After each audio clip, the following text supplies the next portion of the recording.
Thank you.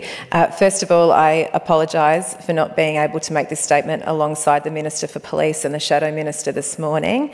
Unfortunately, my flight was delayed out of Mildura. I just want that to be on the record, and I thank the House for giving me the opportunity to make the statement now, because it is an important statement for me and the people of my electorate. It was around 10 p.m. on Friday, the 9th of April 2022, when Senior Constable Bria Joyce and her squad mate, leading Senior Constable Thomas Kinane of the Mildura Highway Patrol Unit, were on a routine shift just out of Redcliffs. As they headed down Culkine Way, a ute veered head-on into the path of their unmarked police car. There was no way of anticipating the collision. There was no opportunity to swerve or avoid the crash, and the impact was so intense it blew a hole in the ground. Bria had no chance, and it was a miracle that Constable Kinane survived. And a third car ran into the back of the police car. The driver and his 3 child passengers were physically unharmed, but the emotional impact is unknown. The news of Bria's death swept through the local force and the entire VicPol team across the state. It rippled through our community, causing bewilderment and grief. When the first picture of Bria was released, reality set in even more.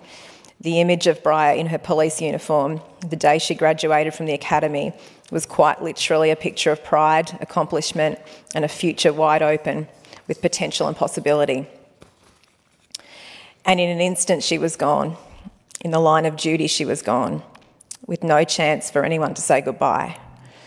The tragedy affected us all, but nothing could compare to the loss felt by Bria's close friends and family, especially her partner of 3 years, Kyle, and her mother, Diane.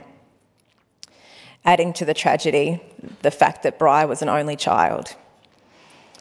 It was a reminder of the risk and the sacrifice inherent in policing and the sort of mettle it takes to sign up and serve. And by all accounts, Bria was the best of the best. The funeral was harrowing. Loved ones gathered from around the country and overseas via Zoom, and Senior Constable Kinane watched from his bed at the Royal Melbourne Hospital. In attendance were Police Minister Lisa Neville and Police Commissioner Shane Patton, and it meant so much to the community that they were there to share in the celebration of Bria's life and in the pain of her death.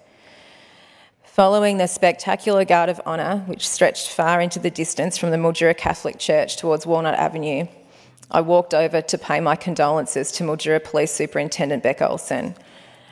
And I remarked to her about how awestruck I was by the full police honours, which included a motorcade and horses and a flyover by a police helicopter. And Beck said, "We know how to give a good send-off." And she was right. The friendship, love, respect and camaraderie between the officers of VicPol was something to behold. Bria's death and the death of any comrade is felt deeply and personally.